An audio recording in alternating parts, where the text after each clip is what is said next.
Sampai hari ini Pak, masih banyak guru-guru yang menangis. Kapan kami terima gaji, kami makan apa ini?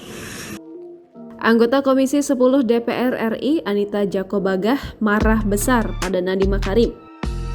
Momen tersebut diketahui terjadi pada rapat kerja Komisi 10 DPR dengan Mendikbudristek Nadiem Makarim pada Senin 26 September 2022. Politikus Partai Demokrat itu mengkritisi Nadiem Makarim yang merasa bangga karena mendapatkan tepuk tangan dari para pemimpin negara di PBB.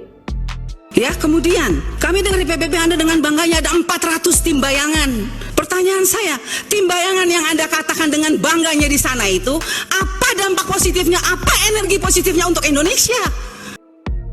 Anita menyebut kalau masih banyak persoalan P3K yang menimpa para guru sampai hari ini yang mempertanyakan di mana gajinya.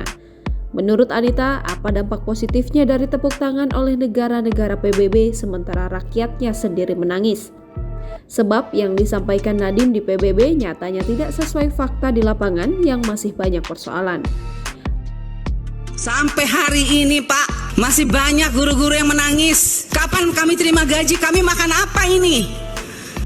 Anita pun kembali mengingatkan Nadiem Makarim untuk kembali menyelesaikan soal nasib guru honorer di seluruh Indonesia. Saat ini, guru lulus PG masih menggantung nasibnya. Mereka menunggu kepastian segera diangkat karena banyak yang sudah diberhentikan. Apalagi persoalan tunjangan profesi guru di daerah 3T yang sampai 6 bulan belum terbayarkan. Kenapa masih banyak persoalan di daerah 3T? Kenapa? Terus 400 orang tim bayangan itu apa kebanggaannya? Coba Anda jelaskan. Jangan lupa subscribe, share, komen, dan like ya!